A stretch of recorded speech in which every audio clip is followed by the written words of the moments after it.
a spanking of the Grizzlies. Oh, beat the Grizz. And then last night it wasn't looking good early. No. But I was able to carry him to a win late by being in the house. Yeah. Really good. Cashing some bets. When are you going again? When's your next good question. scheduled I don't game? know. TBD. Okay. 2-0 against a spread as well with you in the house, I believe. Yeah, I think by tip last night, the Celtics were underdog. When we left yesterday, they were favored, but I think they were underdogs by tip time. That was another game where I was kind of shocked how close the number was. The Detroit game, we were talking about that last week, and they covered that. They won some quality games. Maybe Vegas is seeing something, because we said for that Detroit game, we're like, what does Vegas know about this line? This is a weird line. Mm-hmm. And maybe it's just as simple as they see them playing better basketball, Turp, because they have now won, as you just said, 4 out of their last 5. Their 4 wins are over 4 of the top 6 teams in the East. Orlando, Detroit, Cleveland, New York. Now, they mixed in a loss at Minnesota, but pretty good game, too. No, it was. Yeah. So, I mean, they are playing better. Maybe it's as simple as that. Yeah, and if you look out even further than that, in their last 15, they're 9-6, 7-3 in their last 10, and like you said, 4-1 in their last 5. And to me, it's just they're bringing that edge and they're bringing that swagger that they talked about that they needed to bring. Like, obviously, the roster isn't as talented as it used to be, but the way that they're playing each and every night, just giving it maximum effort, bringing that intensity, it's tough for opposing teams to overcome that. And I think a lot of that comes down to the mindset and to the culture that Joe Mazzulla has established here, and that the players are really upholding, because it's just been incredible what they've been able to do. Well, I'll go back to the loss to Brooklyn. So they had the back-to-back, the home and home. So they lose to Brooklyn, and they were 500 at that point. And you're like, Brooklyn? No, and that loss, that roster's so bad. That loss was even over. Yeah, right. And it wasn't like a back-to-back. It just happened to be the same opponent in 2 straight games. And the loss is like overshadowing some of the wins early in this streak too. I'm like, that was such a bad loss to such a bad team. Yeah, so that was. I feel like the team could have gone one of 2 ways. I mean, it's only 16 games in, but they were 500, so they're literally treading water. And that's one where you're like, all right, if this is going to be a playoff team, specifically a top 6, like a real playoff team, you can't drop games to the dregs of the league. But then they followed that up with this great 5-game stretch. I would have been happy with like 2 and 3 even, just because you're playing really, really good teams, and they're 4-1. They got Washington tomorrow, who's another one of these awful teams. So they could keep this thing going. And they've even had injuries during this time, too. And so, I don't know, maybe it is figuring out the roles of some of these guys. You know, for a handful of them, they were used to having Tatum on the floor. He's not. And then for another bunch of them, they just weren't even on the Celtics before. So maybe they're all just kind of finally figuring out how to all fit together. And when we talked last week, we talked about it was kind of too early to decide what this team was, and that this upcoming stretch was really going to define it. And I mean, you just have to be happy with what you've gotten from this team so far. Even last night, for example, guys like Hugo Gonzalez, he changed the game in the second quarter and what he was able to do to Karl Anthony Towns, who was feasting on them in the first quarter. Josh Minott hit a big three in the fourth quarter, and he's been very consistent from 3 this year. It's guys that you were hoping. Jordan Walsh in the fourth quarter, those putbacks and the defense he provided. Like, the guys that you were hoping would take the leaps are taking the leaps, and they're having success in doing that. So I understand, like, people wanted to tank. People are like, oh, it's better. The return on investment's better for this team to tank. But I think with what you're having now with this team, these guys emerging, the Jordan Walshes, the Neemias Quedas, the Josh Minotts, these guys looking like they can contribute, looking like future pieces, you kind of take that, right? Okay, well, but I'm happy you said it the way you said it. They all contribute, and they all look like future pieces. What are they? I mean, they're probably all 20 games in, right? We don't know. Well, we don't, but they're probably all bench pieces, is what I would say, on like a good championship caliber team with Tatum back. I don't know about Queta, though. Queta's like Luke Cornett-ish, right? Yeah, but he got $40 million across 3 years. But I'm saying he might be a starter. That's a bench big. I think he could be a starter. I think Queta's a starter. I think Queta can be a starter. Okay. I do agree where Jordan Walsh in a championship team, I don't think he's in the starting lineup. Same thing with Josh Minott. Walsh and Minott and Gonzalez, they're all young. And I'll give this to you. Last night, Keefe, I don't know if you could tell this on TV. I was in the building. No, it was harder to see you could really tell in the building. Yeah. Nope, I did not wear my Abu Dhabi shirt. I did take it home with me. I didn't put it on. Nice. Yet. But you could see when Gonzalez came in. And I'll credit Mazzulla on this. Mazzulla kind of spun the dial, because I don't think he quite has that spot figured out. They have 4 starters right now. They know what they're going to do. It's Brown, it's White, it's Pritchard, it's Queta. Those guys are going to start. Queta did not have a great night early on Towns. And so they're kind of spinning the dial, right? Walsh got the start, didn't go great. Minott got some minutes. They went to Hugo. And he did change the game defensively on Towns, who was just feasting on Queta and Jaylen Brown. So I think last night was a good look, and I think the last couple of weeks reflect well on Mazzulla as well. I think that is coaching. That's not paint by numbers, huck up threes. He went through a few different things last night, and ultimately he found something by going to Gonzalez. That's good coaching. Even go back to Xavier Tillman against the Cavs. He was out of the rotation, wasn't playing at all. Well, that night, who was hurt for that game? Kata and White. They were right. Both they were down a couple of guys. And they went in and started Tillman, and no one expected that, right? People thought maybe they go with the small ball, start Josh Minot in there with Jordan Walsh, maybe start Garza, which we've seen them do, and they went with Xavier Tillman, and it worked. So I give Joe Mazzulla a lot of credit because this team, like I said earlier, is really – they're living up to the standard that he holds them to, and then he's clicking all the right buttons for this team. Like, if I know they're 12-9, it's like you're not going to throw a parade over a team that's 3 games over 500, 21 games into the season, or 22 games into the season, rather. But this is a lot better than a lot of people would have expected, especially given the schedule at the beginning of the year. I mean, and they're beating quality teams. They have 7 wins against teams 500 or better. That's the second most in the NBA behind the Detroit Pistons, who have 8. They're tied with the Magic, the reigning champion Oklahoma City Thunder, and the Denver Nuggets. That's a good ball club, they have been better than people expected, and they deserve a lot of credit for that. And Joe's at the top of that. I hate to do it, but you also deserve some credit because there was 2 weeks ago talking about Jaylen Brown playing like an All-NBA player, and I was like, I don't know, because like you kind of need the wins to sort of. And he was scoring points, but they were losing, and they were losing to some bad teams. I mean, this stretch that he's on now is as good as we've ever seen, right, from Jaylen Brown. Now, I know it's very different. He's played almost his entire career with Tatum or even other, guys that can score. You look out there now, like, yeah, he's going to need to score 30 or 40 on certain nights, but he has. He's been pretty consistent, and he's a guy that's not afraid to go to the basket. He's a guy that's not afraid to shoot twos, right? He's not afraid to do that. But he's been great over the last couple of weeks. Just night in and night out, he's given them a chance to win. He's averaging 29, 6, and 4. The only other players averaging that stat line are Giannis, Luka Doncic, and Nikola Jokic. Sounds like an All-NBA player. Yeah, I was going to say that's pretty solid. Pretty like good. 2 MVP, 3 MVP candidates. And right, but all those guys are going to be in the playoffs. So, like, if the Celtics sink back down and they miss the postseason, that is a big difference between him and those other guys. So, right. Look, now that they're in playoff position, he's playing well.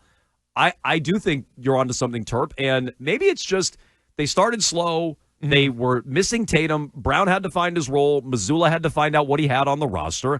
And they're starting to get their footing. And maybe it's just as simple as that. But I do think they have to be a playoff team for Brown to really be an All-NBA player. And 2 quick thoughts. One on the playoff team thing. This conversation changes with one injury, right? Like that we're still like there's a long season to go. And we still, as much as we're praising the depth, like these guys have contributed in the roles they have been in. If everyone is elevated again, we're talking a lot differently about this team. So, yes, we got to kind of pump the brakes in that sense. But, I mean, night in, night out, he's given them what they want. And the best thing about what we've seen from Jaylen Brown, it's not the scoring. Everyone knew he can score. I mean, the 40 points in 2 of the last 3 games is great. But how he's creating for others, and especially in that Cleveland game, like how he was deferring in the fourth quarter, even last night, just deferring, passing out to Jordan Walsh, trusting guys like Josh Minot. Like, that's going to go a long way when Jason Tatum is back, because it kind of takes off him a little bit. Now that Jaylen Brown's been forced into that role where he's reading the defenses, he's the number 1 guy. When he comes back, that's only going to make him better. So,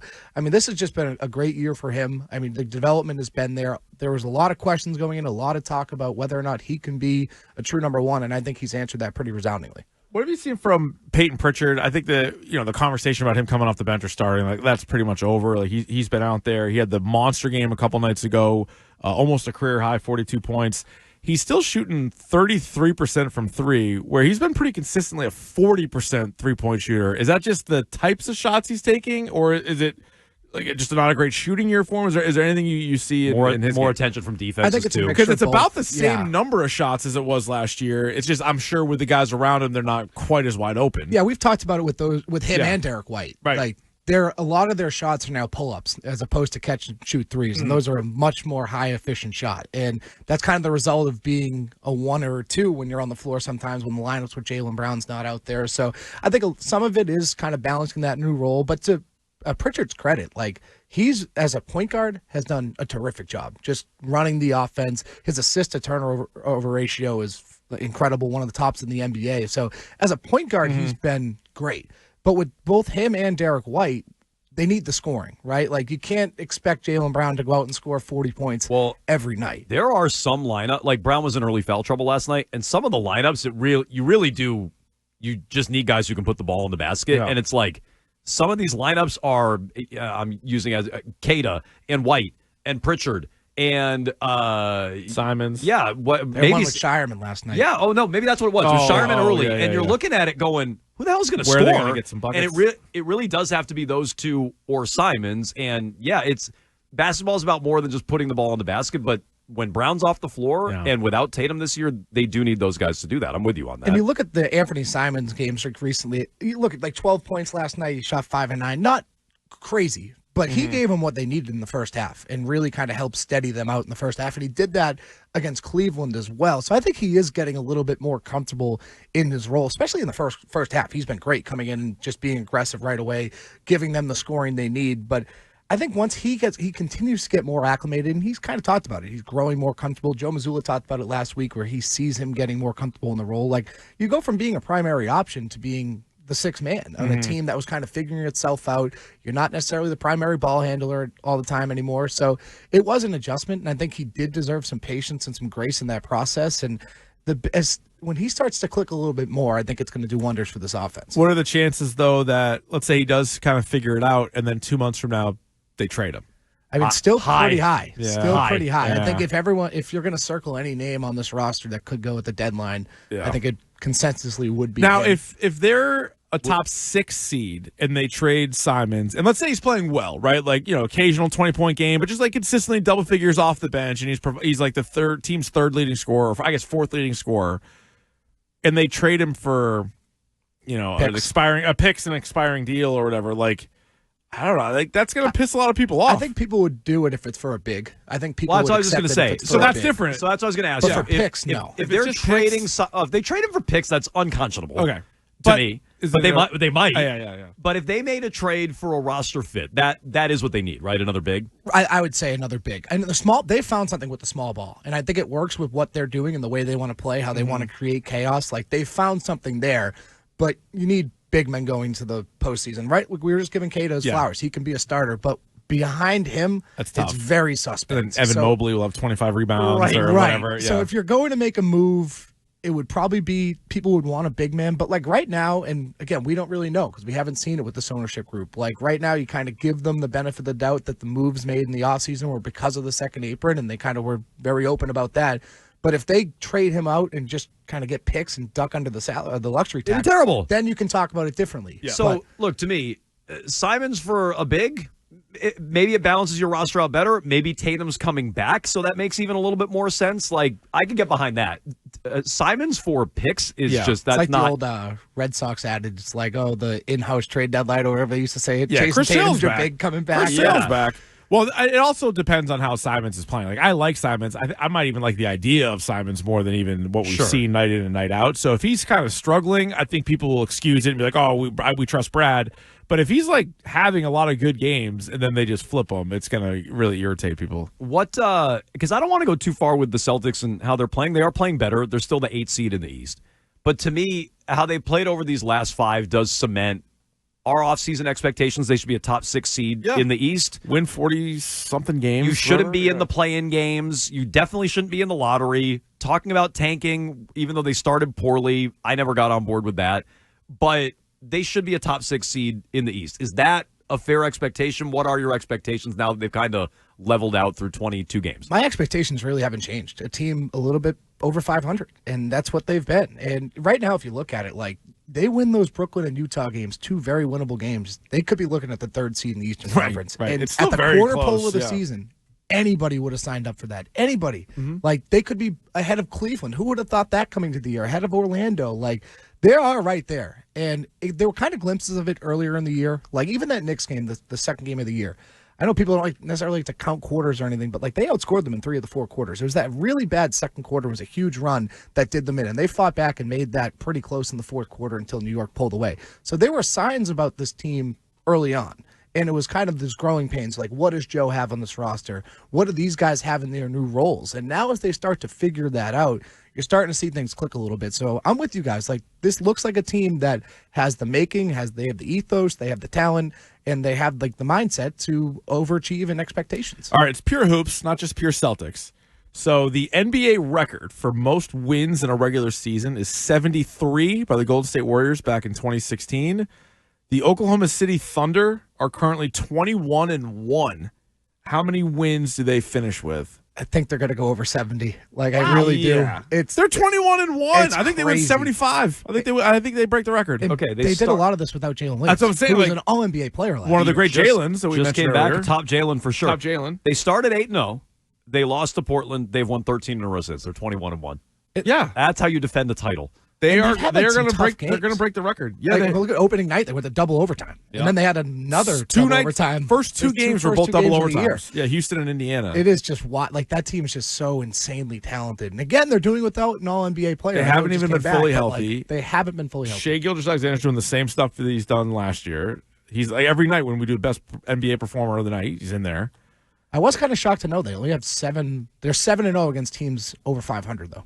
So maybe that could be kind of like earlier in the year, like dropping teams early because the West is very talented. But man, it's hard to pick against that team right now. Like, they're so good. Well, hang on. Let me do Jalen wait, Williams wait, wait. OKC or the Field? Who would you take to win the championship? Right now, it's OKC. I mean, we're talking about the. I the was East is wide Field open. at the beginning of the year. I was Field because I thought it was more wide open. But then seeing the Eastern Conference the way that it is, like I like Detroit. Detroit's nice, but Right, am I picking that Gotta to beat take the Oklahoma Thunder. City? No, Yeah, I gotta take the Thunder. I'd pick a gentleman's sweep is what I would pick. And in the West, really, who's good enough to beat? I mean, the combination of Luka and Austin Reeves is lighting the league on speaking fire. of Those guys All-NBA, are- Reeves. Reeves for sure is right now. I'm excited to see that team on Friday night. Yeah, that'd be that's good. gonna be a lot of fun to see that. I mean, it's a great test for the Celtics, slowing down Definitely. a guy like Luka, because I bet you Jordan Reeves. Walsh and Reeves. Pay I bet attention you to Reeves. Jordan Walsh might get that assignment. He's kind of taken over that role where Jaylen Brown's had it the last couple of years, where Jordan Walsh is now guarding the best players, and he's done a heck of a job. He did a great job last night. James Harden, I mean, you look at that game, he had 40 points, but if you watch just how frustrated he made James Harden, I would actually brag. I went into the locker room after and asked James Harden about it. He's like, yeah, I don't know. He was just so frustrated. Did not want to talk about it at all. But Tyronn Lue gave him a lot of credit for it. And Jordan Walsh is really making a name for himself in the league. He's getting on scouting reports, and it's just crazy to think that guy was out of the rotation a month ago, and now he's in your starting lineup and is truly developing into a legitimate NBA player. Real quick, the Tatum video that was making the rounds, the one-on-one video. Your thoughts on how he looks and if that means anything for his timeline. Yeah, I mean, it's tough to judge the timeline because only he knows. Only he has that timeline circled. They have it. They've kept that very close to the vest. But I will say, we have gotten a glimpse of him at practices, and it's been a lot of just off the dribble shooting stuff, and just from those brief interactions, those brief viewings, he doesn't look like he has any limitations. No, it doesn't look it at all. And we kind of talked about it once he got hurt. There's just no data for a 27-year-old tearing his Achilles, this kind of injury, and getting the surgery right away, which we heard was such a positive thing in the recovery, and by one of the best Achilles surgeons in the world.